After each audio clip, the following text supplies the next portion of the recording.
आज हम जिस टॉपिक की बात करने जा रहे हैं वह है वाटर कलर लोटस कंपोजिशन। जैसे कि नाम से पता चल रहा है, हम यहाँ पर वाटर कलर से लोटस की कंपोजिशन को कंप्लीट करेंगे। वाटर कलर में लोटस और कंपोजिशन को स्टार्ट करने से पहले ज़रूरी है हमें यह समझना कि हम जिस भी चीज़ में कलर करने जा रहे हैं उसका बेसिक स्ट्रक्चर ठीक बना है या नहीं। अगर उसका बेसिक स्ट्रक्चर ठीक नहीं बना है तो हम उसमें कितना भी अच्छा कलर कर लें, उसकी वैल्यू उतनी अच्छी नहीं रहती है। तो सबसे पहले ज़रूरी है हम इसकी फॉर्म की बात करते हैं। जैसे कि हम बचपन में फ्लावर बनाते आए हैं, जैसे हम अलंकारिक तौर पे बनाते हैं कि ऊपर हमने कुछ 3 से 5 पत्तियां बना दी कुछ इस तरह से, और हमने कुछ पत्तियां इस तरह से नीचे बना दी। ये कुछ ऐसा नहीं होगा, हमें इसी, हालांकि होगा बहुत कुछ ऐसा ही, लेकिन हमें इसे थोड़ा सा और रियलिस्टिक फॉर्म में बनाना है। वो कैसे, चलिए देखते हैं। सबसे पहले सेंटर पैटर्न जो हमें अपने साइड से दिखाई देती है उस फ्लावर को घुमाने पर, जैसे कि अगर मैं बात करूं, ये हमने रोज़ का फ्लावर ले रखा है। अगर मैं किसी भी साइड से इसे घुमाऊंगी, इसका कोई भी एक पार्ट ऐसा होगा जो मेरे लिए सेंटर पार्ट होगा। वो ये भी हो सकता है, वो ये भी हो सकता है, वो कोई भी हो सकता है। जिस भी डायरेक्शन में मैंने इस फ्लावर को लिया है वो उस डायरेक्शन से हमें उस चीज़ को दिखाएगा। अब चलिए बात करते हैं अगली बात, मेन पार्ट सेंटर, और उसके बाद जो ये साइड की पैटर्न्स मुझे दिख रही हैं सेम बिल्कुल उसी तरह से। अभी मेरे पास लोटस तो अवेलेबल नहीं है, इसलिए मैं रोज़ का एग्जांपल देकर के बता रही हूँ आपको। तो सेंटर पार्ट, उसके बाद साइड की पैटर्न्स। इसके बाद जब आप देखोगे यहाँ पे मैंने बाहर की तरफ जो भी पैटर्न्स बनाई हैं उन सब में मैंने डबल लाइन ड्रॉ की है। किसी किसी को ये बात समझ में आ जाती है, लेकिन कभी कभी कोई बच्चा इसमें कंफ्यूज भी हो जाता है। तो इस तरह से जो हम डबल लाइन ड्रॉ करते हैं ये कुछ और नहीं है, ये सिर्फ इतनी सी बात है। जैसे कि आप इसको देखें, रोज देख रहे हैं आप, इसकी कुछ पत्तियां अंदर से ऐसे मुड़ी हुई हैं बाहर की तरफ को, जो कि घूम चुकी हैं। यह भी बस इन पंखुड़ियों का मुड़ा हुआ हिस्सा है जो हमने इस तरह की लाइन में ड्रॉ किया है। ये आपको तब बेहतर समझ में आएगा जब आप किसी भी इस तरह के जैसे सिमिलर फॉर्म के फ्लावर को आप जब साइड से पकड़ेंगे तब आप समझेंगे। अब मुझे नहीं पता कैमरे में कैसा दिखाई दे रहा है, पर जहाँ से मैं देख रही हूँ इस पत्ती को, ये वाली जो पैटर्न है ये बिल्कुल ऐसे ही दिख रही है। यहाँ पर ये जो डबल लाइन आई ये मुड़ी हुई हिस्सा है इस पंखुड़ी का, जो कि हमें यहाँ से दिखाई दे रहा है। तो सेम ऐसा ही हम अपने जो लोटस का कंपोजिशन है उसमें हम काम करेंगे, ये मुड़ा हुआ हिस्सा दिखाएंगे। अभी बात आती है मेन कलरिंग की। कलरिंग शुरू करने से पहले उसके बेसिक जो कॉन्सेप्ट है उसको समझना ज़रूरी है। वैसे तो हम इस फ्लावर को बहुत सारे अलग अलग शेड्स में, बेसिक इसका स्ट्रक्चर समझने के बाद अब बात आती है कलरिंग की। तो जैसे कि मैंने पहले भी बताया, कलरिंग शुरू करने से पहले हमें जो कलरिंग की बेसिक थ्योरी है उसका पता होना ज़रूरी है।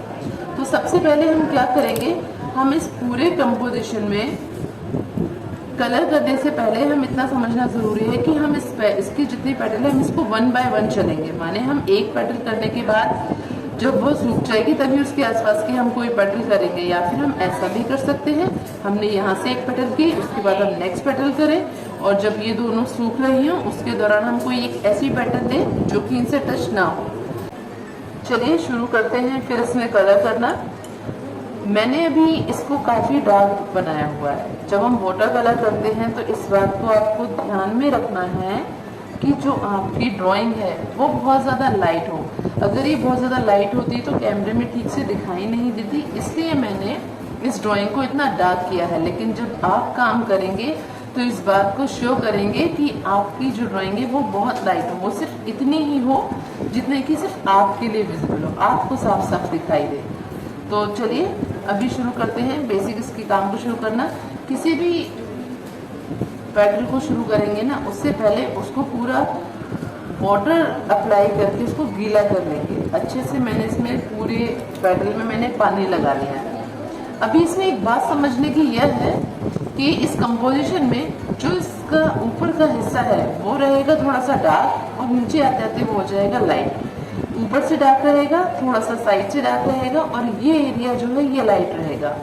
ये कॉन्सेप्ट जो है आपको सब पैटर्न्स में फॉलो करना है, पहली बात। दूसरी बात, हमारे जो इनर साइड होंगे पेटल्स के वो लाइट होंगे देखने में, और जो आउटर साइड होंगे वो डार्क होंगे। याद रहेगा। इनर साइड जो है ये रहेंगे थोड़े लाइट, और जो आउटर साइड रहेगा उसको हम अंदर वाले पेटल के कंपैरिजन में हम थोड़ा सा डार्क रखेंगे। और अंदर भी जब हम कलर करेंगे तो इस रूल को फॉलो ज़रूर करेंगे कि जो पेटल का पॉइंटेड एरिया है ये वाला हिस्सा, इसको हम थोड़ा सा डार्क कलर करेंगे और अंदर जाते जाते ये कलर लाइट हो जाएगा। अभी देखिए किस तरह से हम इसमें काम करेंगे। हमने इसमें अपनी पेटल में पानी लगा दिया है, हम अब कलर लेंगे। और कलर लेने के बाद सबसे ज़रूरी ये ध्यान रखना, कलर आपको बहुत ज़्यादा नहीं लेना है। कलर अगर आप ज़्यादा लेंगे तो उसे कम करना मुश्किल हो जाता है, वहीं अगर कलर कम है तो उसको हम बढ़ा सकते हैं। यहाँ से बस आप कलर को छोड़ना शुरू कीजिए। और उसके बाद जैसे हम पेंसिल से शेडिंग करते हैं बिल्कुल वही सब कुछ सोच करके आप इसको मिक्स करते चले जाइए। याद रहे मैंने क्या कहा था कि आप इसके जो पॉइंटेड हिस्सा है, जो पॉइंटेड एरिया है, उसको ज़्यादा डार्क करेंगे और साइड को करेंगे। सेंटर में कलर की जो टोन है वो लाइट ही रहेगी। तो जैसे हमने अभी इस पैटर्न को किया है 1 बाय 1, हम सारे पैटर्न बिल्कुल इसी टेक्निक में काम करेंगे। तो चलिए शुरू करते हैं बाकी की वीडियो।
ऊपर वाला हमने फ्लावर को कंप्लीट किया ना, इसमें हमने क्या किया कि हमने 1 बाय 1 पेटल लेकर के चले एक साथ कंप्लीट, और बहुत सारी हमने पेटल को नहीं किया। 1 बाय 1 हमने इसको कंप्लीट किया है। और सबसे पहले जिस भी पेटल में हमें कलर करना है हमने उसमें पानी लगाया है।